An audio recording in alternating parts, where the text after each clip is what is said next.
Oke, Assalamualaikum warahmatullahi wabarakatuh. Selamat pagi teman-teman semua. Kita mulai kuliah hari ini. Jadi tolong selama perkuliahan kameranya dihidupkan, nggak ada yang dimatikan gitu ya.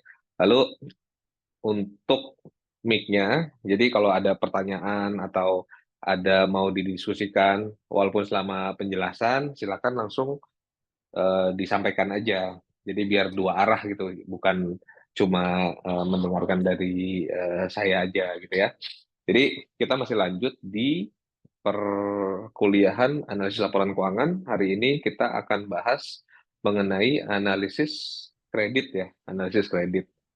Oke, jadi sebelumnya saya cukup concern di kemampuan teman-teman semua. Ini saya manggil teman-teman aja gitu ya, kita sepantaran lah sebenarnya. Jadi saya cukup concern di kemampuan teman-teman untuk apa yang minggu lalu tuh logika jurnal itu hal yang paling basic, logika jurnal, posisi akun itu ada di mana ketika itu bertambah, gimana ngejurnalnya ketika itu berkurang, bagaimana ngejurnalnya kayak gitu ya. Jadi kalau itu sampai sekarang eh, masih ada yang belum paham, itu mestinya harus resah tuh, nggak bisa tidur lah kayak gitu ya. Nanti saya punya tips ya, kalau kalau dulu saya itu sambil kuliah sudah mulai bekerja. Jadi nanti sekarang semester berapa sih? 6, Semester 4, 4. semester 4 ya, 4, 5, 6 lah gitu ya. Jadi pokoknya sebelum lulus, usahakan teman-teman tuh sekarang sih udah bagus kan, ada magang gitu ya. Usahakan sudah mulai masuk tuh ke dunia kerja. Cari aja dunia kerja, tapi carinya yang relate sama ini pendidikan kita nih sama akuntansi. Jangan magang tapi magang jadi sales di bank, jadi teller, jadi jangan itu sayang nggak bisa kepake. Tapi yang relate sama akuntansi atau kalau bisa cari kerja ya cari kerja karena itu kayak pemanasan gitu. Jadi kayak pemanasan nanti ketika kita sudah lulus ya udah langsung langsung bisa ngegas gitu kan. Kalau misalnya enggak nanti habis lulus udah tuh 6 bulan kita bingung kan, 6 bulan nyiapin CV, nyari pekerjaan. Nah, itu kemampuan kita malah jadi berkurang gitu kan. Tapi kalau misalnya dari masih kuliah kita sudah mulai bekerja, atau kalau misalnya yang memang pengen usaha atau ada orang tuanya yang usaha, udah mulai bantu-bantu pembukuannya gitu ya. Kalau misalnya ada yang manual, atau nih teman-teman bikin project lah berapa orang ngebantu untuk yang UKM punya usaha dibikin pembukuannya kayak gitu ya. Eh, atau pengen bikin usaha sendiri segala macem itu oke gitu. Jadi biar kita bisa terasah. Nah sekarang eh, untuk mengulang lagi mengenai logika jurnal, ini saya share, kita bikin kayak kemarin dulu nih. Bentar, Excel saya mana Excel, Excel, Excel. Oke, ini Excel ya, udah bisa ngelihat semuanya Excel. Jadi neraca, kelihatan nggak? Neraca, ini kita lihat dulu neraca. Jadi sebelum masuk ke pembahasan, ini kita buat dulu ya, neraca itu kita bikin Aktiva deh. Aktiva, terus di sebelah sini apa? Langsung aja bantuin saya nih. Apa nih sebelah kanan nih? Pak, Pasifa. kasih Pak. Terus di bawahnya apa? Ekuitas, equity lah sama aja gitu ya. Nah, pasifa ini ada hutang, jangka, pendek, atau ada istilah hutang lancar gitu ya. Hutang, jangka, panjang. Jadi dibagi dua lagi nih sub jurnalnya. Nanti kalau misalnya ngelihat laporan keuangan, itu yang pertama kita lihat adalah COA tuh. Ada yang tahu nggak COA itu apa singkatannya? Yo, ada yang tahu nggak? Nah, anak akunting udah semester 4. COA itu chart of apa? Account. Jadi COA itu chart of account ya. Catat tuh nanti COA COA apa nih COA? Chart of account. Chart of account itu nama-namanya. Kalau kita ngelihat nih, chart of account tuh ada ada kode-kodenya. Kayak Aktiva itu 01 biasanya. Nah, nanti di sini kan ada subnya nih, Aktiva lancar gitu ya. Aktiva lancar ada apa aja? Ada kas, ada bank. Bank kan banyak nih, Bank BCA nomor rekening berapa, Bank Mandiri nomor rekening berapa, bank ini nomor rekening berapa gitu ya. Terus ada lagi apa? Piutang. Terus ada lagi uang muka pembelian. Singkat aja ya, UM pembelian. Terus ada Aktiva tidak lancar. Aktiva lancar, Aktiva tetap lah sama aja. Tetap apa aja tadi kemarin nih? Tanah dan bangunan ya. Terus mesin. Jadi dari sekarang kalian tuh harus udah tentuin kalau misalnya mau usaha, usahanya bidang apa. Dari awal harus rapi pembukuannya. Kalau mau kerja di sektor apa gitu. Kalau saya dulu pernah tuh punya kemauan kayaknya kerja di sektor perbankan oke gitu ya. Skripsi saya juga ngebahas mengenai NPL tuh non performing loan di Bank BTN. Jadi treatment accountingnya gimana kayak gitu. Jadi dulu saya pengen di perbankan, tapi ya nasibnya beda lah. Tapi sekarang juga kerjaan-kerjaan yang saya lakukan di terkait dengan investment banker juga. Eh, Kalau bank itu kan dari sisi kredit, kalau kita bisa menyediakan dana dari investasi gitu kan, bahkan bisa berurusan sama bank.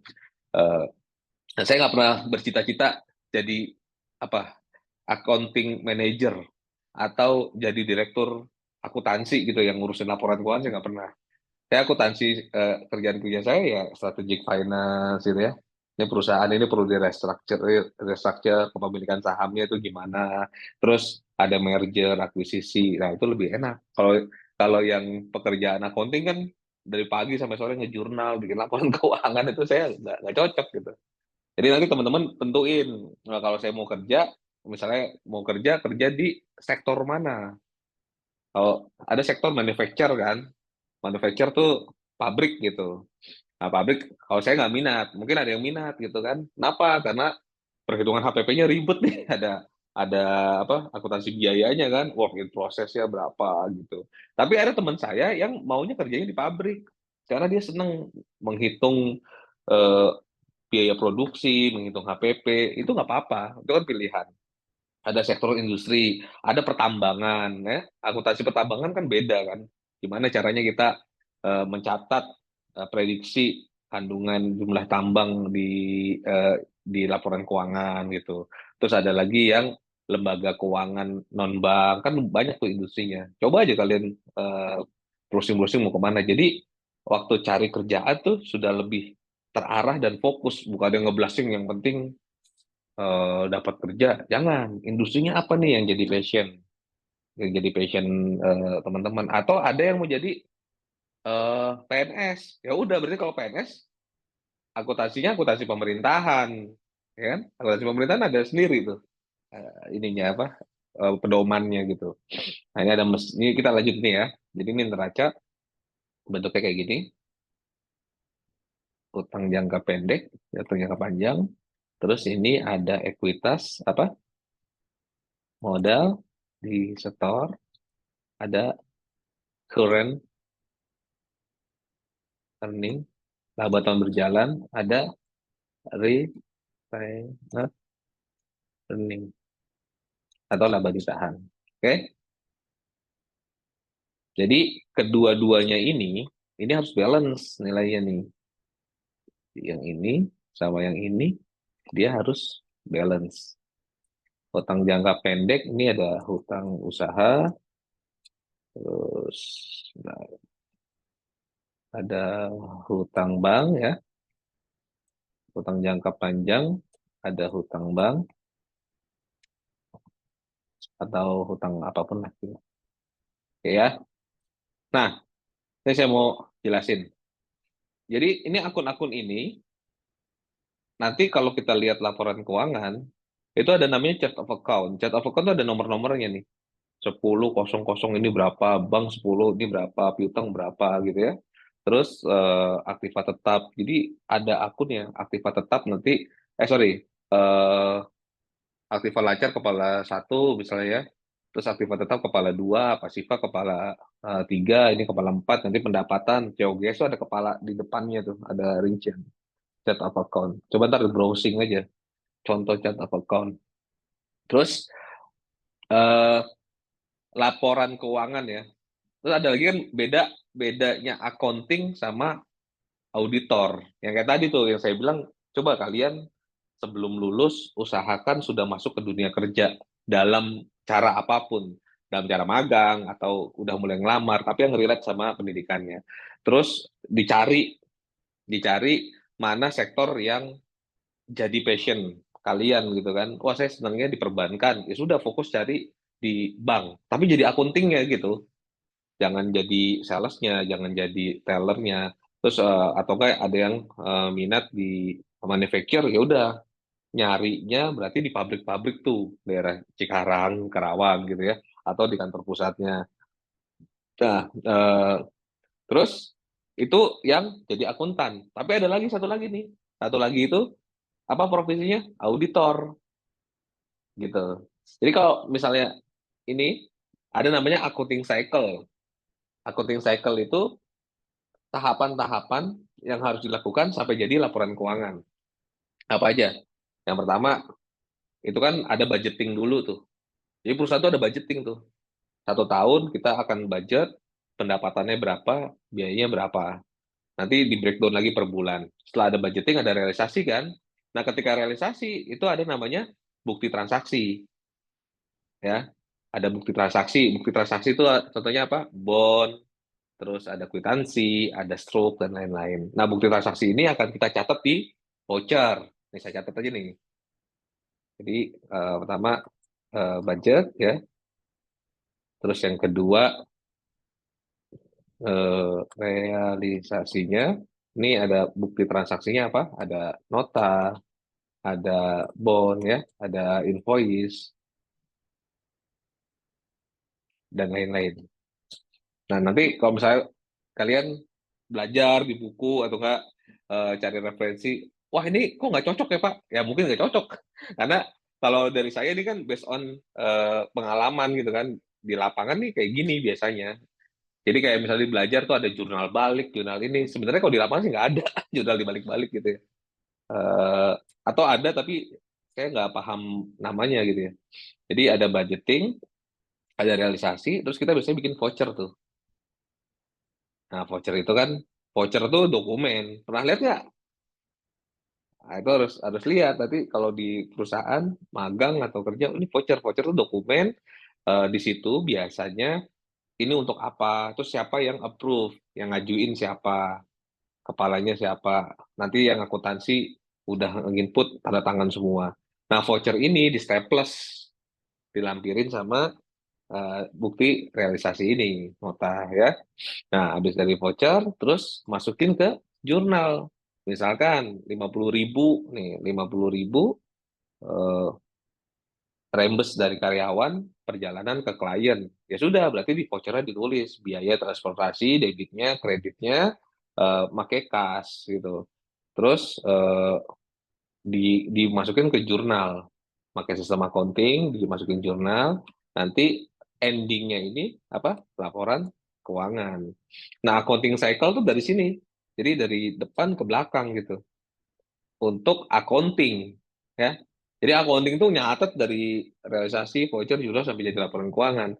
Kalau auditor itu kebalik. Auditor itu nyari evidence, nyari bukti. Kalau auditor itu laporan keuangannya dulu jadi. Ya, kita bikin accounting nerbitin laporan keuangan, dia sudah jadi, terus dicari buktinya. Makanya nanti ada prosedur audit tuh. Udah belajar belum auditing? Dia akan menentukan materialitas transaksi dulu, seberapa besar material. Jadi auditor itu kan sampling, nggak semuanya diperiksa. Ada 1.000 transaksi semuanya diperiksa, nggak. Dia pakai sampling aja yang sudah mewakili tingkat materialitas transaksi.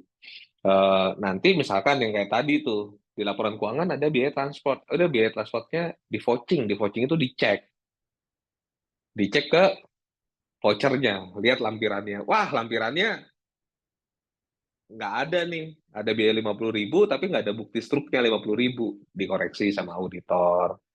Terus kalau yang kasnya ada namanya cash count atau cash opnam. Dihitung saldonya ada berapa gitu kan. Terus banknya dikonfirmasi ke bank. Tanggal 31 berapa saldonya? Nanti bank akan nerbitin, disamain. Sama nggak nih sama laporan keuangan gitu. Jadi kalau accounting itu dari depan ke belakang, kalau auditor dari belakang ke depan gitu. Makanya tentuin dulu mau kerja jadi akuntan apa ya jadi auditor. Sektornya di mana, ini di mana gitu. Bisa kaya nggak? Dua-duanya bisa kaya sama. Jadi auditor juga eh, bisa menghasilkan jadi akuntan di perusahaan atau profesional ya bisa semuanya bisa. Yang penting serius lah gitu ya. Oke, nah balik ke sini. Jadi nanti yang si accounting cycle ini kan dalam sebulan misalnya ada 100 transaksi biaya transport tuh. Nanti akan terkumpul gitu. Terkumpul endingnya jadi laporan keuangan. Ini neracanya satunya ada laba rugi. Terus intinya prinsip laporan keuangan itu adalah satu historical cost. Jadi historical cost biaya historis. Eh, Terus yang kedua laporan keuangan itu dia accrual. Accrual itu kita catat sesuai dengan pemanfaatannya. Contoh accrual ya. Eh, jadi misalnya gini, kita jual barang harga 100 juta. Nah, 100 juta itu namanya accrual itu berarti dicatat tapi si pembelinya nih ngutang, nggak langsung cash. Dia bayarnya bulan depan. Nah, secara accounting kan kita belum terima cash tuh, tapi sudah terjadi penjualan. Itu harus di jurnal. Jurnalnya debitnya apa? Piutang, kreditnya penjualan. Gitu ya. Jadi secara accounting itu harus di jurnal pada saat penjualan walaupun belum terima uang. Nah, beda sama satu prinsip lagi namanya cash basis. Tadi kan accrual basis. Kalau cash basis itu kapan kita terima uang itu kita catat sebagai penjualan. Nah, cash basis itu salah. Di akuntansi itu nggak ada, nggak boleh. Apalagi di perpajakan tuh nggak boleh. Kayak misalnya kita jual barang 1 miliar, pembeliannya dicicil. Setiap bulan dapat 100.000. Jadi setiap dapat uang, catat penjualan 100.000, 100.000 gitu kan. 100 juta, 100 juta. Nggak boleh. Kalau di accounting itu harus accrual. 1 miliarnya dicatat, lawannya piutang dulu. Nanti ketika dia bayar, bank kita nambah, piutang kita berkurang gitu. Bank nambah, piutang berkurang sampai nol. Itu namanya accrual basis. Jadi accrual sama yang tadi yang pertama adalah historical price. Nah, historical itu kalau kita lihat itu contohnya di tanah dan bangunan. Maksudnya historical itu berapa biaya saat kita beli ya. Let's say kita beli tanah dan bangunan ini 1 miliar. Contoh ini aja deh, nanti saya punya contoh kredit dan lain-lainnya. Jadi saya punya gedung di Jakarta Selatan ya kantor saya. Itu kita beli tahun 2014, tanahnya aja 12,5 M. Lalu 12,5 M ya. Ini kita anggapnya masukin modal lagi dulu. Jadi biar balance.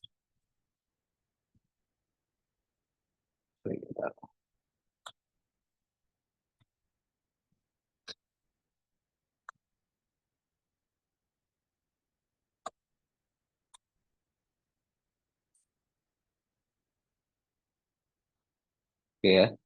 Jadi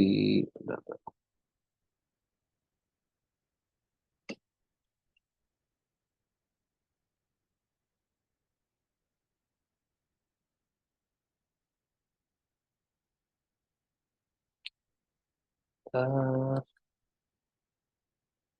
ini kalau di kelas enak nih bisa pakai papan tulis sih. Oke.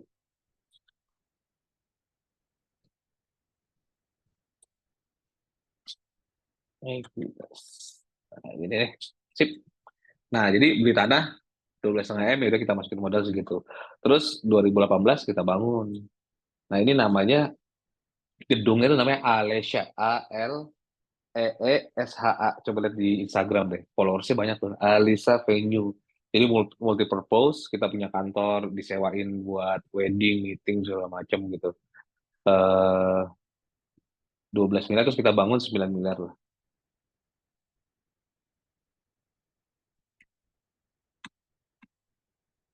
Oke.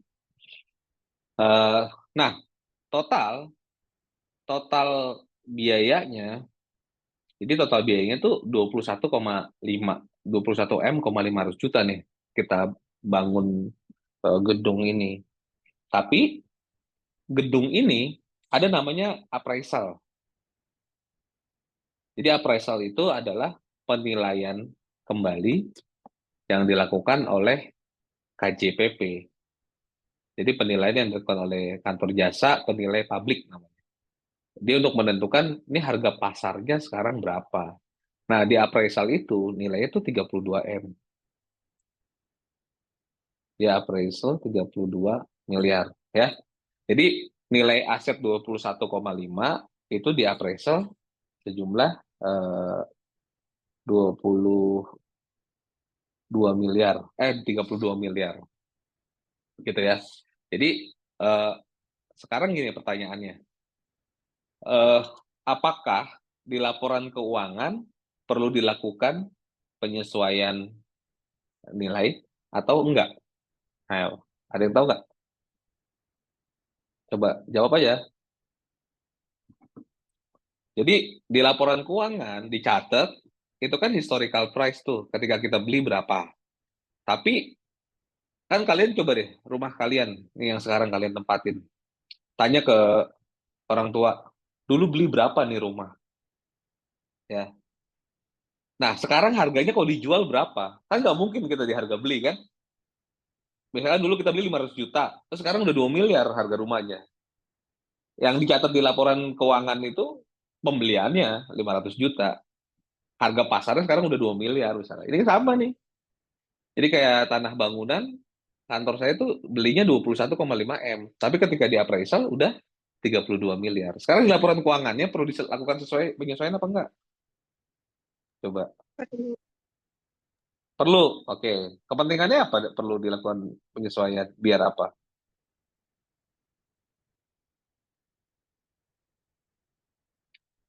Untuk memastikan pendapatan dan beban dicatat dalam periode akuntansi. Oke, sekarang gini. Jadi, pertama kepentingannya adalah biasanya ada perusahaan yang melakukan penyesuaian harga asetnya ke harga pasarnya, itu namanya revaluasi. Nah, catat nih, namanya revaluasi ya. Merevaluasi itu adalah melakukan penyesuaian nilai pencatatan aset ke harga pasar. Nah, revaluasi itu ada beban pajaknya, jangan salah. Nilainya berapa? 10%. Jadi kayak misalnya aset saya 32 miliar, kalau dilakukan revaluasi, berarti kita harus eh, nambahin berapa nih? 32 dikurang ini 9,5 miliar. 9,5 miliar dikali 10%. 9,5 miliar kali 10%, berarti kita harus bayar pajak final ya, itu 950 juta. PPH berapa ya? 23 atau 4 ayat 2 gitu. Nanti cari aja lah. Jadi kalau kita mau melakukan revaluasi, itu harus bayar pajak 10%. Nah, sekarang kalau nggak dilakukan evaluasi, boleh nggak? Ya boleh lah, nggak masalah. Gitu. Kenapa nggak masalah? Karena, nih kuncinya ya, bank itu ngasih kredit. Jadi kalau bank ngasih kredit, itu kan perlu ada jaminan ya. Jaminan itu bahasa lainnya namanya kolateral. Jadi bank itu akan ngasih kredit, perlu ada jaminan. Besarnya kredit yang dikasih bank itu antara 70 sampai 80% dari nilai kolateral. Nah, kalau posisinya kayak gini, bank itu nilainya, nilai jaminannya itu yang dinilai adalah harga nilai pasarnya. Jadi dia nggak ngelihat di laporan keuangannya. Itu enaknya. Jadi bank itu, misalkan saya mau ngajuin kredit ke bank ya kan, jaminannya gedung saya. Dia nggak ngelihat harga perolehannya yang ada di laporan keuangan. 21 miliar dikali misalnya 80% plafonnya. Jadi 21 dikali 80% itu ya sekitar saya dapat misalnya 16 miliar. Bukan, tapi dia akan melakukan appraisal dari harga pasar. Harga pasar 32 miliar, dia akan lakukan kasih pembiayaannya 80%. Nah, 80% dikali 32. Tuh, 25,6. Kayak gitu ya. Jadi, eh, bank itu akan ngasih pembiayaan base-nya, makanya harga pasarnya aset gitu. Jadi kita mau ngutang ke bank nih, saya perlu modal kerja. Ya udah kamu, kata orang bank, punya jaminan apa? Oh, saya punya jaminan gedung, Pak. Di laporan keuangannya berapa? 21. Yuk kita appraisal ya. Dinilai itu. Ada namanya KJPP, banyak kantor jasa penilai publik. Dinilai, oh 32. Dan bank akan ngelihat harga 32-nya, bukan harga di laporan keuangan kita. Nah, kalau kondisinya kayak gitu, akhirnya jadi nggak perlu dong. Kita nggak worth it lah untuk bayar tadi 10% buat naruh di bank. Nah, dalam kondisi apa kita perlu melakukan revaluasi? Dalam kondisi apa kita perlu melakukan evaluasi. Ada yang tahu nggak? Kalau ada yang tahu, saya kasih OVO 200.000. Beneran serius. Ayo, saya kasih waktu 2 menit. Dalam kondisi apa bank itu bisa melakukan harus apa? Kita melakukan revaluasi. Intinya kita mau tuh bayar 10% untuk naikin nilai tanah dan bangunan kita di laporan keuangan. Ayo, ada nggak? Nyerah. Wah, nggak ada yang jawab, berarti nyerah ya. Jadi gini, laporan keuangan itu ada namanya DER. Berarti OVO-nya hangus tuh, 200.000 ya. DER itu debt to equity ratio. Hutang dibagi dengan ekuitas. Contoh ya, ini saya tulis di sini. Kita punya utang 16 miliar. Tuh, banyak kan, boleh. Kita punya utang 16 miliar ya. Di sini aja, uangnya ada di bank. Oke, kita punya utang 16 miliar. Nah, DER kita itu, debt, debt kita, hutang kita, dibagi nilai equity. Berapa kali nih? 0,74 kali. Ya. Nah, kita tambahin nih utangnya. 36 kali. 1,6 kali. Jadi 1,6 kali. Terus, perusahaan-perusahaan yang padat modal, misalnya coba, wih, nah ini kondisinya kayak gini nih. Jadi DER kita lebih 3 kali. Jadi perusahaan-perusahaan itu ada beberapa sektor yang DER-nya itu bisa 3 kali. Utangnya bisa 3 kali nilai equity-nya. Jadi kalau dia ekuitasnya ini 21 miliar, ya, dia punya modal 21,5 miliar, berarti dia punya utang bisa sampai 60 miliar. Nah, kondisi kayak gini, ini udah lebih dari 3 kali nih. Ini agak berbahaya untuk bank. Atau dia dapat proyek baru, dia mau nambah plafon kredit, tapi DR-nya udah nggak cukup. Debt-nya, utangnya udah nggak cukup. Ya. Jadi semua itu ada rasio-rasionya. Nah, itulah dia worth it untuk melakukan revaluasi. Jadi 32 miliar, ya kan? Ditambah 9 miliar 500, 23, 4, 5, 6. Oh, bukan. Berarti 10 ya? 10,5 ya? 10,5. Nah, bentar.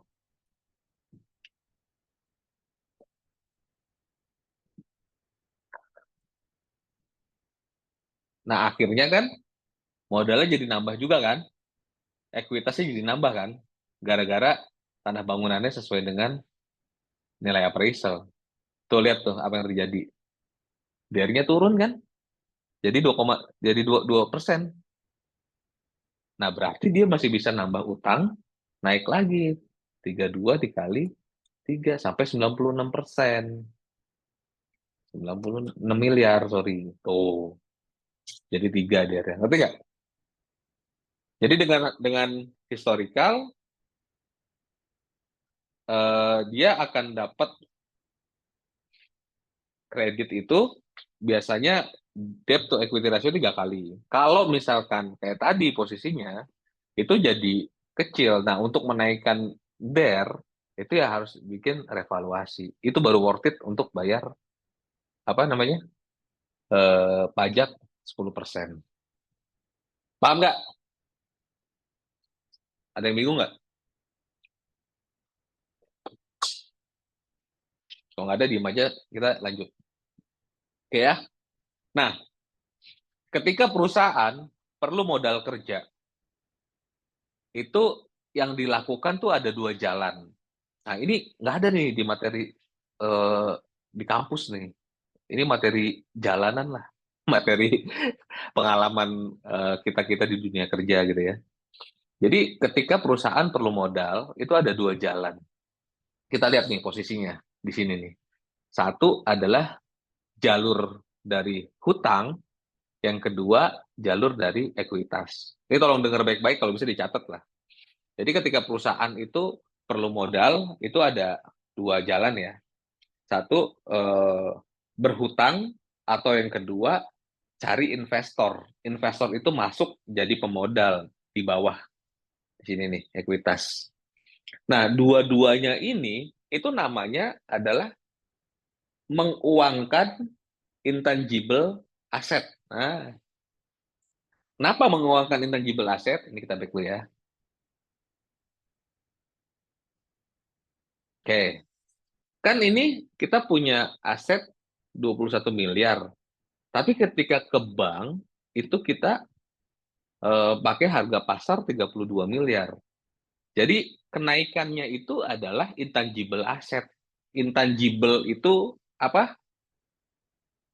Tangible tuh kelihatan, intangible tuh nggak kelihatan.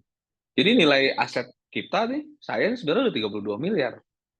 Tapi di laporan keuangan baru 21,5 miliar. Nah, bank ataupun cari investor itu sama-sama menguangkan intangible asset. Tapi keduanya ini ada perbedaan. Kayak tadi ya, kita perlu kredit gitu. Kalau bank itu, pertama, dia terbatas. Karena kita perlu punya aset sebagai jaminan. Ya. Terus yang kedua, jangka waktu. Jadi ada jangka waktunya nih, tergantung mau kredit jangka pendek, menengah, atau panjang. Yang ketiga, kita perlu melakukan cicilan dan pembayaran bunga. Misalkan kita perlu dana 66 miliar kan. Nah, kalau 66 miliar ini berarti kita harus punya jaminannya 80%-nya gitu. Kebanyakan lah ya, kita 15 aja. Oke, saya perlu uang 15 miliar buat modal usaha. Berarti saya perlu jaminan 15 miliar dengan nih, kayak misalnya tadi 32 miliar kan berarti plafonnya 25 miliar. Ya udah cocok lah.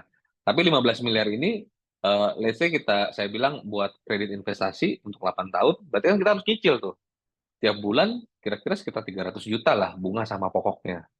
Nah, itu kan akhirnya akan memberatkan cash flow gitu. Nah, yang kedua, ada jalan lain untuk cari modal selain bank, yaitu di sisi ekuitas. Ekuitas itu caranya dengan kita menerbitkan saham baru. Namanya saham pertopel. Nah, itu catat tuh. Jadi kalian ntar kalau ada yang ngomong pas saham pertopel, udah tahu. Wah, ya saya ngerti tuh saham pertopel. Jadi perusahaan itu kan ada modal dasar. Modal dasarnya berapa? Ada modal disetor. Modal disetornya berapa?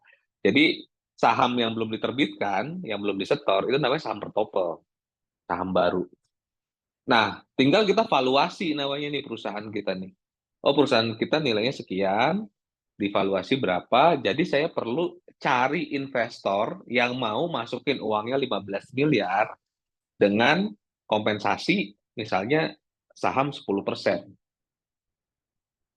Nah, dengan itu berarti kita akan dilusi nih, yang tadinya saya punya saham di perusahaan 100%, karena ada 10% orang yang masuk, gitu kan, berarti saya tinggal 90%, gitu. Nah, perusahaan-perusahaan yang listing di bursa, itu kan konsepnya seperti ini. Instead of mereka nyari pinjaman ke bank, ya sudahlah, jual saham aja. Jadi IPO itu initial public offering, dia jual saham 20%, dapat ya sekian, kepemilikannya akan turun. Jadi kalau misalnya kita memilih untuk itu, nah nanti akan masuknya di sini nih, 15 miliar. Tuh, ya kan? Jadi banknya tuh gitu. Nah, nanti tinggal kepemilikannya gitu. Nah, apa yang tadi kan kalau bank misalnya kita mau minjem uang perlu ada sebentar ya. Ada iklan dulu. Saya mengganggu.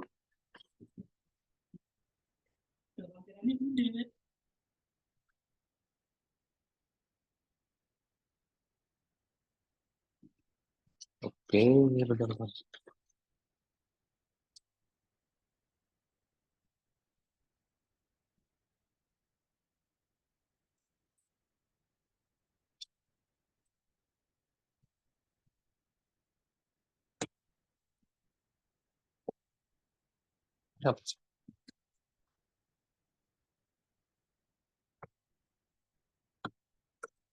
Oke, nah ini mumpung sekalian. Tadi dijelasin ini. Dit.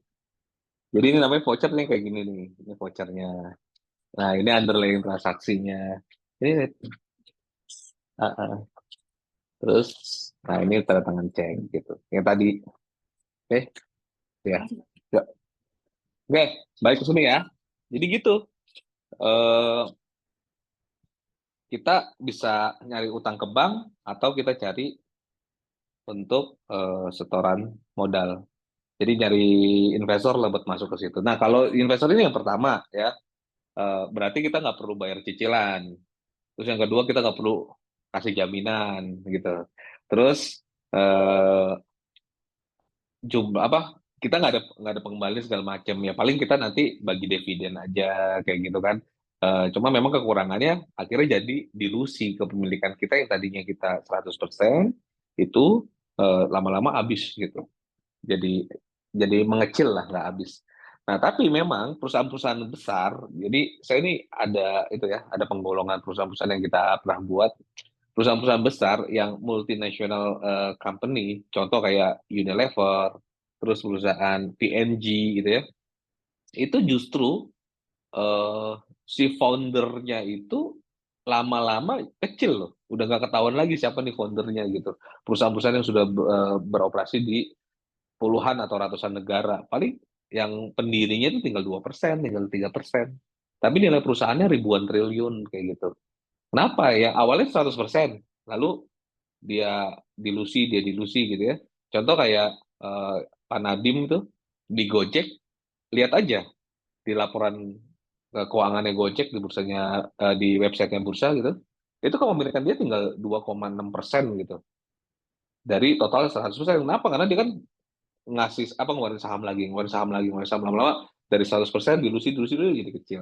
Tapi 2,6% dari total berapa ribu triliun nilainya si Gojek. Oh, gede juga gitu kan. Jadi triliunan juga. Gitu ya. Oke. Jadi hari ini kita akan bahas yang mengenai hutang bank. Itu. Sebelum lanjut, ada yang mau tanya? Atau seperti biasa nggak ada yang nanya? Izin Pak, saya mau bertanya. Boleh. Bagaimana bank menentukan nilai wajar suatu aset, Pak? Nilai wajar suatu aset itu pakai appraisal. Jadi ketika kita akan kredit itu bank akan melakukan appraisal, penilaian, appraisal namanya. Yang nilai itu bisa internal atau eksternal. Kalau eksternal itu nama nama jasanya itu KJPP, namanya Kantor Jasa Penilai Publik. Jadi KJPP siapa kayak gitu. Kalau nilainya kreditnya kecil, biasanya pakai internal cukup, gitu ya. Ada lagi mau tanya? Hmm, Cukup, Pak. Terima kasih. Cukup, cukup ya. Oke, ini saya buat notu. Ini keluar ya presentasinya ya, analisis kredit. Oke, udah. Nah, kita mulai. Jadi yang tadi tuh ada neraca, ada aset, ada hutang, terus ada ekuitas.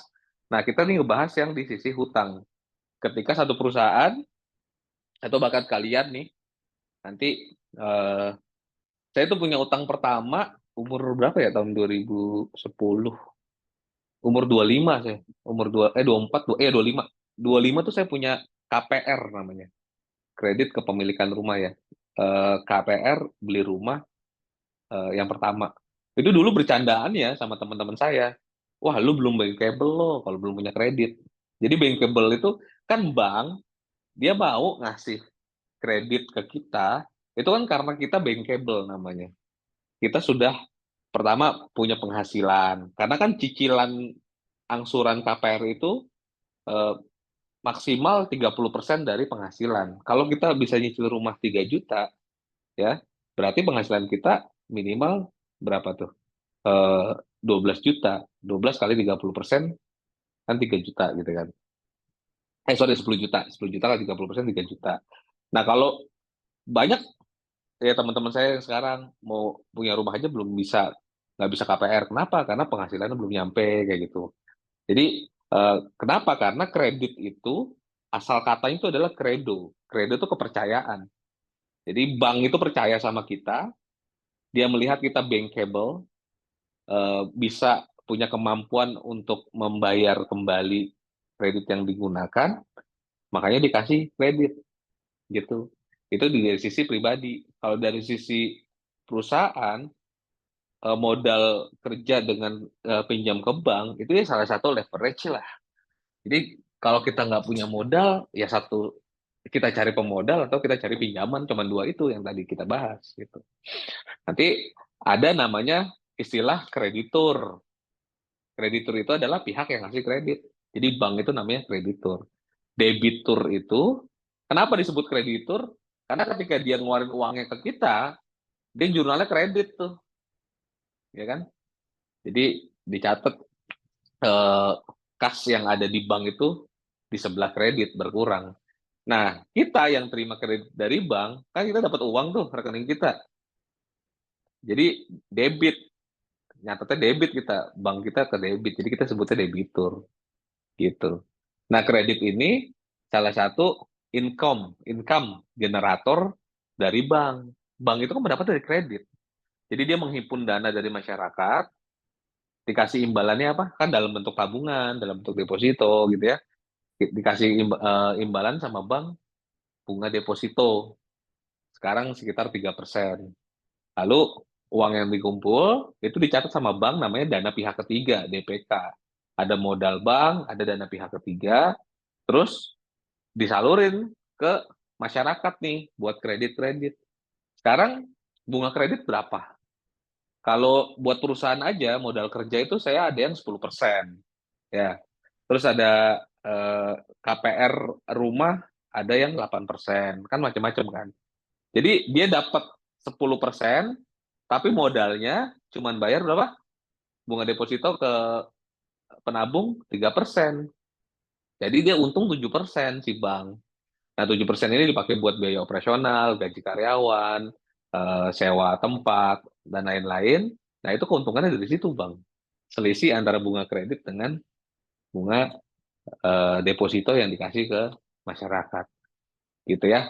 Jadi bahkan kayak di Jepang, itu bunga depositonya minus dia. Orang nyimpan uang di bank, itu malah kena biaya gitu. Kenapa? Karena kebijakan pemerintahnya agar orang jangan kebanyakan nyimpan uang di bank. Kalau di Indonesia kebanyakan pada kayak gitu. Tapi diinvestasikan gitu ke sektor real. bikin pabrik, bikin usaha apa biar menyerap tenaga kerja. Kalau di kita kan dana pihak ketiganya tuh gede banget gitu, ya. Jenis-jenisnya, jadi kalau dari tujuannya itu ada dua. Yang pertama ada, ini sebenarnya enaknya satu-satu nih muncul ya, cuma saya nggak sempat ngeditnya. Jadi kalau dari tujuan kredit, itu ada kredit konsumtif, ada kredit produktif. Bedanya gini, kalau konsumtif itu dia nggak bisa menghasilkan income ke kita. Kalau produktif tuh bisa menghasilkan income. Contohnya konsumtif, kalau kita beli rumah, beli mobil, jadi mobil itu namanya kredit kepemilikan kendaraan. Beli motor lah, kredit motor. Kalau motornya buat Gojek, buat kita ngegojek itu produktif. Tapi kalau cuma buat transportasi kita, yaitu konsumtif, gitu kan. Terus zaman-zaman sekarang mungkin pada kredit iPhone gitu kan. Nah, itu konsumtif. Nah, yang produktif itu biasanya kayak kredit modal kerja. Modal kerja itu kan ada yang fasilitasnya, contoh ada satu perusahaan saya yang trading ya, kita dapat PO, purchase of order dari klien kita, itu kita perlu uang untuk beli ke supplier kita gitu kan. Nah, udah minjem aja ke bank. Kita pinjam ke bank, kita beli ke supplier kita, terus kita kasih ke klien, ke customer, nanti 30 hari kemudian kita akan dapat. Nah, ketika kita dapat pembayaran, itu biasanya dapat margin. Nah, itu yang penting hitungannya masuk bunga kredit, terus udah dapat pembayaran, kita bayar kreditnya lunas. Nah, itu produktif tuh, akan menghasilkan pendapatan buat kita. Terus yang kedua, menurut jangka waktunya, tadi ingat ya, di laporan keuangan tuh, di sisi pasiva itu ada yang short term, jangka pendek, dan jangka panjang. Kalau jangka menengah ini jarang sih di laporan keuangan, dua aja. Jadi kurang dari satu tahun atau lebih dari satu tahun. Contohnya, kalau kita pribadi ini KPR, tapi kalau perusahaan itu ada namanya KI atau kredit investasi. Misalkan kita mau bikin pabrik baru, nah kita perlu uang 16 miliar, nah itu ngajuin kredit investasi. Nanti nyicil juga kayak kita bayar KPR, gitu, ya. Terus menurut apa nih yang ketiga, kegunaannya ada kredit investasi, ada kredit modal kerja. Ya kredit investasi kayak kredit KPR tadi. Kita minjem uang buat beli bangunan atau beli mesin atau beli apa tempat buat produksi, terus nanti kita cicil bisa selama 8 tahun. Nah, sebulannya berapa? Kalau modal kerja ya itu kayak tadi kita dapat PO, kita perlu utang ke bank, terus kita buat beli dulu karena kita akan dapat pembayaran 30 hari kemudian. Itu modal kerja. Terus selanjutnya kolektibilitas kredit. Nah, ini kolektibilitas kreditnya ada 5 nih. Ini saya kasih ingat sama teman-teman semua nih. Hati-hati sama yang namanya kolektibilitas kredit. Apalagi sekarang, kan gampang nih. Di sini ada yang pernah nggak ngambil pinjol, pinjaman online? Sekarang cuma modal KTP, foto selfie, atau kita ditransfer nggak banyak, cuma 1 juta, 1,5 gitu ya. Terus kita nggak bayar. Wah, itu sekarang di kantor saya aja, itu salah satu syarat untuk kita rekrutmen menerima karyawan baru, kita harus ngecek namanya SILK-nya tuh. Jadi kalau misalnya dia ada kredit yang nggak lancar, kita nggak bakal terima. Nah, untuk itu gara-gara cuman pinjaman 1 juta terus kalian nggak bayar, jadi macet pinjamannya, nah itu bisa jadi susah nyari kerja. Dan sekarang sudah banyak perusahaan yang menerapkan seperti itu. Jadi kalau kredibilitas kredit itu ada 5. Kalau satu tuh lancar. Jadi eh, misalkan kita beli motor, terus tiap bulan itu angsurannya 500.000, kita bayar tuh tepat waktu, itu lancar. Nah, ketika kita telat 1 hari aja sampai dengan apa 3 bulanan gitu ya, 30 hari sampai 91 hari ya, 1 hari. Jadi setelah 1 hari sampai dengan 3 bulan itu akan turun tuh jadi call 2. Call 2 itu dalam perhatian khusus. Nanti kita telat lagi, itu akan turun jadi pulang lancar.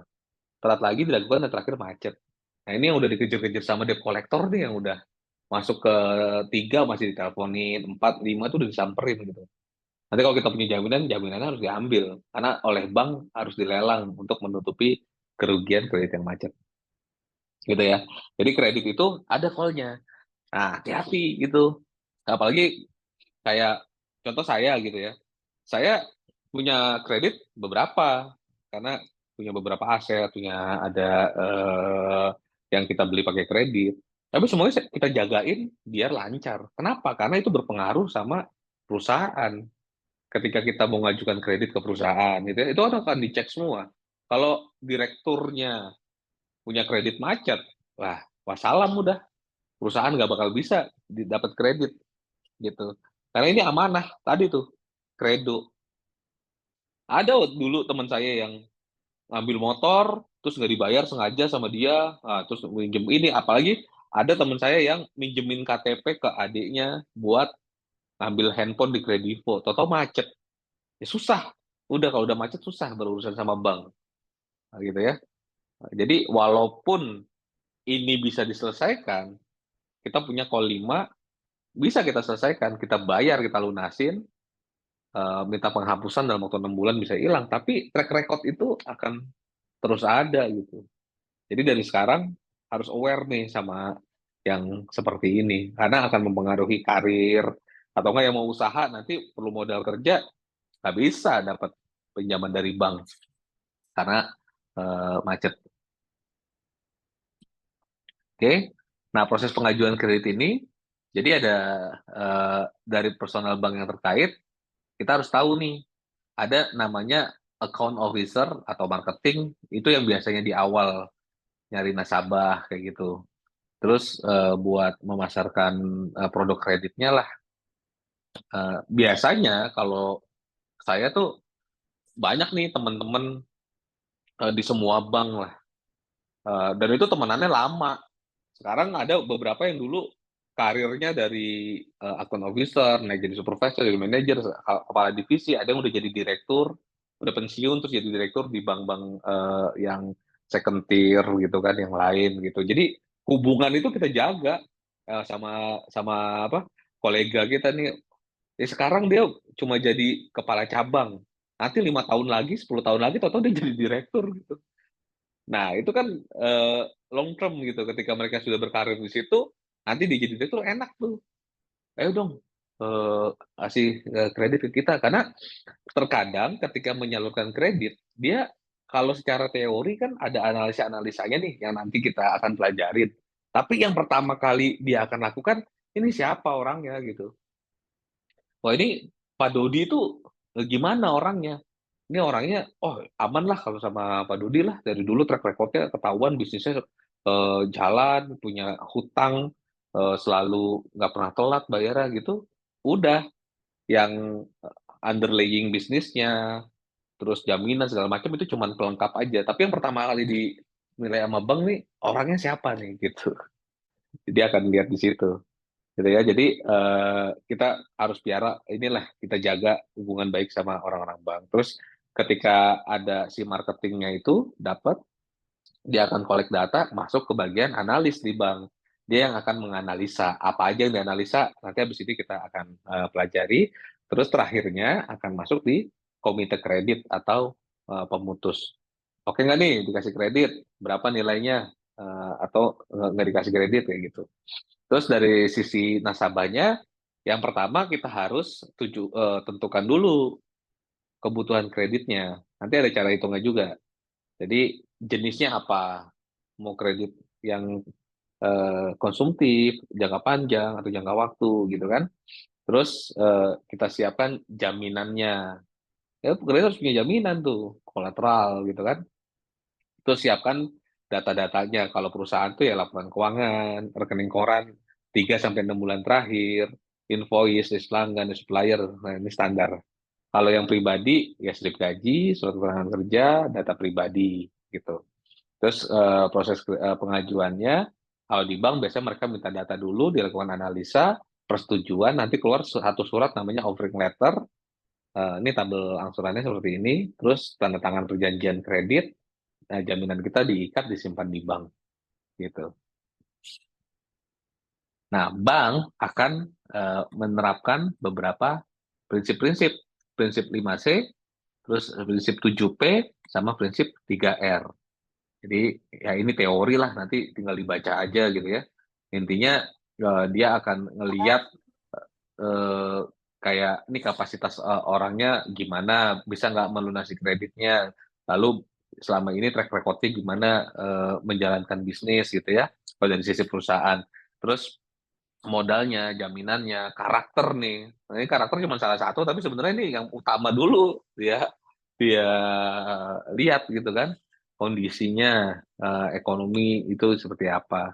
Dia akan melakukan penilaian ini juga nih, purpose, personality, payment, dan lain-lain gitu ya. Eh, Oke, ini tinggal baca aja nanti. Oke, nah ini ada aspek pertimbangan pemberian kredit eh, oleh bank itu ya, harus pertama harus aman ya, jadi harus safety, harus benar-benar bank itu yakin kredit yang dikasih ke nasabah itu bisa dilunasi eh, dengan cara melakukan perhitungan-perhitungan dan analisa-analisa. Terus yang kedua, dia akan harus yakin ketika kredit itu bermasalah, ada cukup aset yang bisa digunakan untuk melunasi kredit tersebut. Nah, itulah jaminannya. Makanya kenapa jaminan itu cuma dikasih 80%. Jadi, in case misalnya kredit punya 2 miliar, terus jaminan yang dipegang bank tuh rumah yang harga 2,5 miliar. Karena ketika suatu saat nanti macet, bank jual 2,5 miliar lama, udah jual cepat aja, 2 miliar, selesai, tutup kreditnya. Terus yang ketiga, biasanya dia mensyaratkan apa? Asuransi.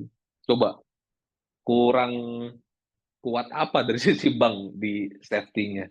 Jaminannya dia pegang, ya. Terus jumlah kredit yang dikasih itu 80%. Terus si orang atau perusahaannya juga diasuransi. Kalau terjadi kenapa-napa, asuransinya bisa mengcover jumlah kreditnya. Terus yang kedua, suitability. Jadi penggunaan kredit ini harus terarah, harus sesuai dengan pengajuannya. Karena banyak, apalagi kita kan punya satu bidang usaha di developer ya. Banyak developer-developer itu yang skalanya kecil, khususnya itu banyak yang eh, macet, nggak jalan bisnisnya. Kenapa? Salah satunya ya karena apa namanya ya? Eh, jadi karena ketidaksesuaian penggunaan kredit gitu. Jadi kalau di developer itu prinsip pertamanya adalah kita harus sudah punya tanahnya dulu nih. Jadi tanah itu harus dibeli cash, nggak boleh hutang. Nah, ketika bangun, bolehlah kita eh, utang ke bank buat bangun dan kita jual. Ini kebanyakan untuk tanah, dia dapat kreditnya itu buat ngebangun rumahnya, tapi dipakai buat beli tanah gitu.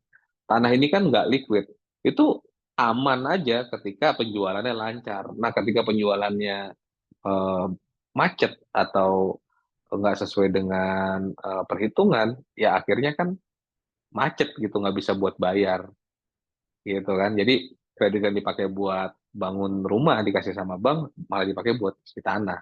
Nah, itu yang nggak nyambung gitu. Terus yang terakhir ya harus profitable, harus menguntungkan baik dari sisi bank ataupun nasabah. Bank ngasih kredit dapat bunga, dia untung.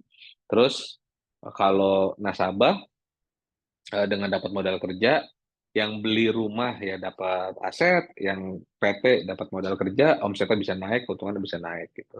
Ini kita ngomong bank konvensional ya. Jadi bank kan ada dua ya, ada yang konvensional, ada yang syariah. Yang syariah nanti bahasannya sendiri karena produk-produknya itu berbeda-beda skema akadnya, kreditnya gitu. Oke. Nah, rasio-rasio yang eh, rasio-rasio rasio-rasio yang dihitung oleh bank itu ya sama aja. Ada satu rasio likuiditas, ada rasio profitabilitas, rasio aktivitas, sama rasio solvabilitas. Jadi rasio ini kita ngomongnya analisis kredit untuk perusahaan gitu ya, bukan orang pribadi. Jadi eh, akan minta laporan keuangan, biasanya 3 tahun terakhir, dia akan hitung nih, current ratio-nya kan kemampuan perusahaan untuk melunasi hutang jangka pendeknya ya, quick ratio-nya, net working capital-nya dihitung berapa, profitabilitasnya ini untung apa enggak, eh, perseroannya, dia akan menilai kemampuan perseroan itu mencetak keuntungan gitu ya. Terus ada rasio activity, ini biasanya untuk mengukur eh, efektivitas perusahaan mencetak laba dari aktiva yang dia punya gitu. Jadi misalkan kalau rasio-rasio ini rendah, berarti belum optimal nih dalam penggunaan aktiva yang dimiliki oleh perusahaan. Terus ini yang tadi nih, rasio solvabilitas sih debt to asset ratio dan debt to equity ratio. Jadi total utang dibagi total ekuitas. Itu ada ini ya, ada eh, setiap industri itu ada ini ya, ada apa namanya? Kayak misalnya perusahaan trading itu bisa 3 kali lipat tuh. Karena trading itu ya memang utangnya harus banyak. Kalau perusahaan properti, dari harus rendah malah. Properti itu nggak boleh banyak utang. Utang perusahaan properti yang buat bangun itu juga cuma dipakai. Jadi ada yang beli rumah dulu, terus dipakai, terus 6 bulan langsung dapat pelunasan, either dari cash dari pelanggannya, customernya, atau dari KPR gitu. Jadi ini perlu dihitung. Terus ini ada contoh perhitungan kredit. Tadi ada kredit modal kerja. Jadi misalnya kita kerja di perusahaan, terus kita punya proyeksi biasanya budget untuk tahun depan. Eh, ini diproyeksikan tahun depan naik 30%, terus ada historical datanya kan, penjualan sekarang berapa, HPP-nya berapa, piutang berapa gitu ya, persediaan, utang bank, utang dagang, biaya administrasi, dan kas. Terus untuk mensupport penjualan naik 30% di tahun depan, kita perlu modal kerja berapa sih? Gitu ya. Jadi kita perlu modal kerja berapa? Jadi penjualan 136 ini akan naik jadi 130% di tahun berikutnya. Ini total nah itu ya ada rumusnya. Kita akan hitung. Jadi rumusnya ini seperti ini. Nanti dibaca aja. Ini ada contohnya dari soal yang tadi gitu ya. Yang pertama kita hitung dulu inventory turnover-nya. Inventory turnover itu persediaan barang dagang dibagi dengan HPP. Nah ini kan udah ada datanya semua, ini mah gampang gitu. Nanti kalau yang susah, cari laporan keuangan, terus hitung ininya, kebutuhan modal kerjanya gitu. Nah kita harus ngeliat dulu nih, persediaan di mana angkanya, HPP di mana angkanya di laporan keuangan. Nah, kalau nggak terbiasa baca laporan keuangan jadi susah. Jadi persediaan tadi di soal udah dikasih tahu 440 juta dibagi total HPP atau COGS-nya, harga pokok produksi atau penjualan dikali 365 hari. Jadi ketemu 138,44. Terus yang kedua dihitung receivable turnover. Receivable itu apa? Jadi kalau AR, account receivable, itu piutang. Uangnya perusahaan ada di luar. Kalau AP, akun payable, itu hutang. Uang orang ada di perusahaan gitu ya. Jadi kalau kita mau hitung perputaran piutang kita, itu ya piutang dibagi dengan jumlah penjualan dikali hari kerja. Jadi rata-rata piutang kita tuh tertagih di dalam waktu 43 hari gitu. Terus yang ketiga ada working capital turnover, perputaran modal kerja. Jadi inventory turnover tambah receivable turnover. Total modal kerja kita tuh bisa bertahan berputar 181 hari gitu. Terus yang selanjutnya kita hitung OPE, out of pocket expense. Jadi ada apa? Profit and loss. Itu ada HPP kan, kemarin kan penjualan dikurang HPP jadi gross profit, di bawahnya ada biaya administrasi dan umum kan.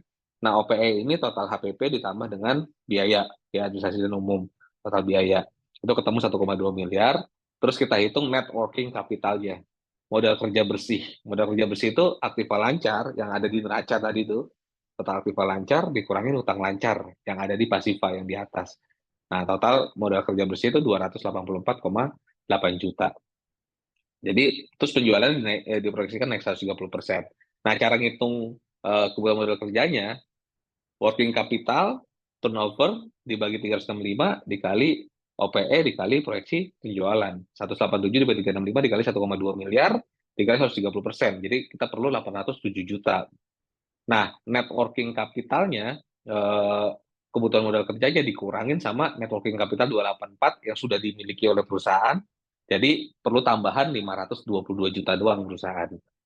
Lalu berapa kebutuhan kreditnya ya dikurangin sama hutang dagang yang kita sudah punya apa di apa di liability-nya gitu. Jadi netnya kita perlu tambahan kredit 442.800.000. Nah, kita buletin lah 445 juta atau kita buletin 500 juta lah. Nah, ini baru kita ngajuin kredit modal kerja, ini kita punya asetnya sekian. Nah, bank baru minta data segala macam. Berapa nilai pengajuannya? 500 juta. Nah, pengajuan ini harus tepat eh, dan pas. Kenapa? Karena ini kan berkonsekuensi sama biaya bunga kan? Biaya bunga, kita punya jaminan gitu. Kalau kita kebanyakan, utang kita kegedean, biaya bunga kebesaran.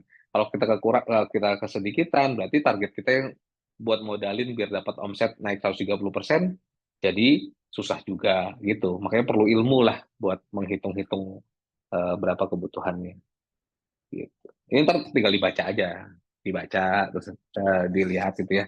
Terus ada satu lagi yang terkait dengan materi ini adalah terkait dengan repayment capacity itu. Jadi repayment capacity itu repayment kemampuan nasabah ini membayar. Yang tadi saya sudah sampaikan, kalau orang pribadi, bank itu akan ngelihat maksimal 30%. Tapi kalau gaji udah di atas 20 juta, itu bisa 50%. Misalkan gaji kita nih UMR lah, UMR itu berapa sih sekarang? 5 juta ya. 5 juta. Berarti maksimal kita punya cicilan bank itu ya 30% dari 5 juta. Berapa tuh? Berarti sekitar 1.800.000-an gitu. Nah, kalau gaji 10 juta berarti maksimal 3 juta. Makanya kita kan saya ada developer ya perumahan. Jadi developer perumahan itu harganya sekarang 700 juta tuh, 690 juta lah. Nah, 690 juta itu kalau kita KPR itu gajinya tuh 7 juta. Jadi, sorry, cicilan tuh 7 juta per bulan. Berarti target market kita adalah orang-orang yang punya gaji minimal berapa? 21 juta. Gitu. Jadi target market kita, tapi itu bisa satu orang atau bisa berdua suami istri gitu. Jadi itu joint income. Ada yang anak apa? Biasanya dia kerja udah jadi supervisor, gaji udah 12 juta, suaminya, istrinya gajinya 8 juta, dia cukup nih digabungin. Bisa beli di kita gitu kan. Atau eh, ada lagi yang di lokasi lain yang harga rumahnya sekitar 400 juta. Kalau harga rumah 400 juta, itu cicilan bisa 3 juta gitu kan. Nah, kalau 3 juta, ya sudah gaji 9 juta cukup. Jadi suaminya kerja gaji UMR, istrinya kerja gaji UMR, total 10 juta cukup bisa beli rumah 3 juta. Kayak gitu. Jadi itu namanya repayment capacity. Nah, sekarang eh, saya punya tugas ke teman-teman, silakan cari referensi, bisa lewat YouTube, bisa lewat browsing gitu, atau buku gitu ya.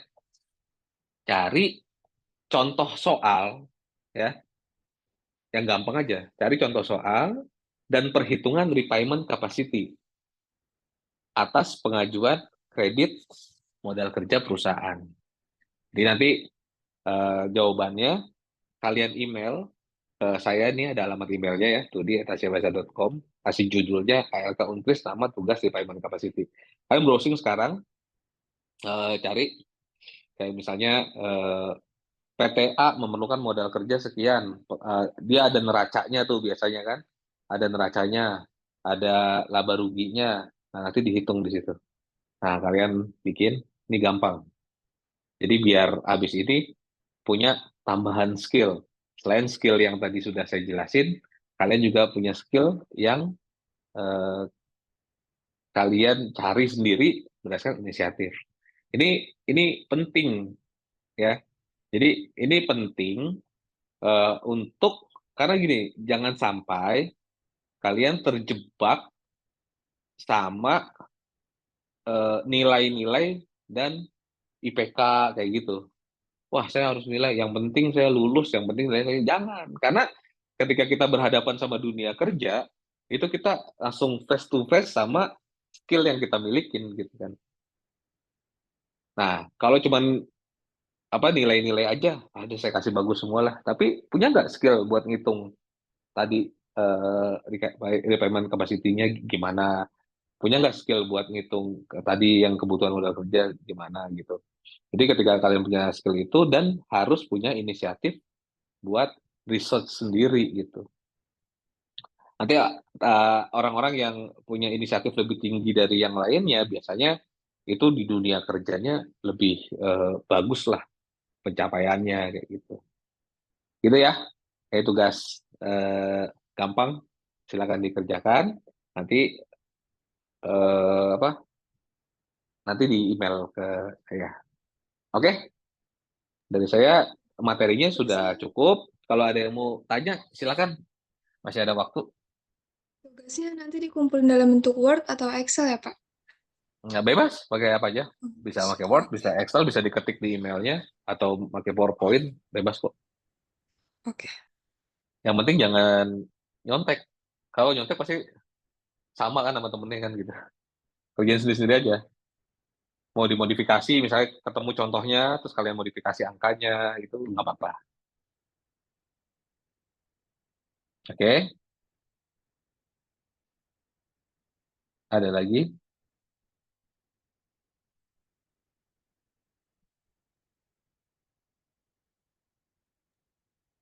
Oke, kalau nggak ada, cukup ya. Kita cukupkan sampai di sini, berarti udah paham semua ya. Nanti minggu depan tuh Lebaran nih, kita nggak ini ya, berarti ya, nggak belajar. Libur ya minggu depan ya. Iya, Pak. Jadi next pertemuan itu materinya apa? Coba Bu Esti. Next pertemuan itu materinya analisis laba kotor. Oke. eh, jadi nanti kalian baca-baca dulu ya. Pertemuan selanjutnya, oh 24 Juni kita ketemu. 24 Juni, karena minggu depan libur kan. Jadi minggu depan kita nggak ketemu ya. Eh, Next pertemuan kan kita materinya analisis laba kotor ya. Itu kalian baca dulu materinya. Jadi kalau zaman sekarang enak banget lah, tinggal Google aja gitu. Kalau zaman dulu saya mau belajar aja harus ke Gramedia dulu, gitu. Baca-baca buku. Kalian baca-baca dulu, terus satu orang siapin satu pertanyaan lah di materinya itu ya. Jadi satu orang siapin satu pertanyaan. Jadi nanti kuliahnya biar interaktif gitu. Saya malah justru pengen ada pertanyaan yang saya nggak bisa jawab. Jadi saya bisa belajar lagi gitu kan. Jadi jangan kalian kosong gitu kan. Wah ini mau belajar apa nih? Tapi kalian udah baca dulu. Nah ketika saya jelasin itu bisa diskusi tuh enak tuh. Wah yang saya tangkap nggak begini nih Pak. Saya ada seperti ini gitu. Jadi malah justru kalau ada pertanyaan-pertanyaan yang eh, saya baru tahu atau saya belum bisa jawab kan jadi PR tuh. Mau nggak mau saya jadi nyari juga gitu kan. Oke, sip. Kalau udah semuanya kita foto lagi buat laporan ke Bu Esti nanti biar diupload di sistemnya. Makasih banyak ya. Coba kita foto dulu satu, dua, sip. Oke. Makasih banyak ya teman-teman ya. Ini nanti kita ketemu lagi 2 minggu lagi. Tolong tugasnya dikerjakan di email, terus minggu depan pelajarin yang materi yang sebelum kita ketemu, tanggal 24 kita ketemu lagi. Makasih banyak waktunya. Mohon maaf saya belum bisa offline. Mungkin kalau offline ya, bisa nggak sih?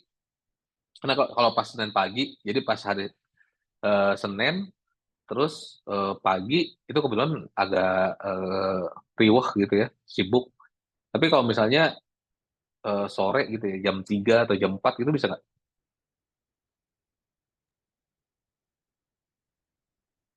Tergantung juga sih, Pak. Tergantung apanya. Ini kan kami juga ada kelas, Pak, jam 1. Nah, pulang jam berapa tuh? Jam 1. Nggak tergantung, Pak, waktunya. Kadang pulang jam 4, Pak. Oh gitu. 1, Tergantung 2, 3. dosennya, Pak. Berapa SKS tuh? 2, 3. Oh, 2 apa 3? 3, Pak. 3, Pak. 3 SKS. Satu SKS 40 menit kan? Berarti 2 jam ya. Jam 1, 1, 2. Jadi 2, 3, jam 3. Jam 3 apa jam 4? Jam 4 Pak biasanya kalau hari ini 3 Bapak dosennya jam. Dosennya siapa? Bapak Doni. Oh, Pak Doni. Oke. Pak Doni Gondrong ya? Bukan Bukan Pak, ini Bukan. bukan yang yang gondrong. tiga Doni Alif. Oh, bukan yang Gondrong. Doni siapa? Doni Latif, Pak. Doni Lati. Ya udah, oke. Ya udah, nggak apa-apa. Kalau nggak bisa offline, saya bisa offline jam 3 atau jam 4. Eh, tapi kemarin juga Bu Esi kasih tahu kalau, oh Pak ini anak-anak reguler Pak. Soalnya kan kalau anak-anak yang kelas karyawan itu kan biasanya kan malam gitu kan, agak santai. Kalau ini jam 5 aja udah tutup Pak kampusnya katanya. Oh gitu, oh ya sudah lah. Gitu. Oke, nggak apa-apa. Nanti saya koordinasi sama Bu Esti. Saya minimal 1 kali lah nanti mau offline, tapi saya bisanya sore. Maksudnya kalau misalnya emang selesai kan jam 1 sampai jam 4 berarti 3 jam tuh ya. 2, 3, 4. Misalnya jam 4 ya sudah saya jam 4 sampai jam 5 lah nanti. Gitu. 1 kali aja antara 3 materi terakhir. Oke, makasih ya. Sampai ketemu lagi. Wassalamualaikum warahmatullahi wabarakatuh.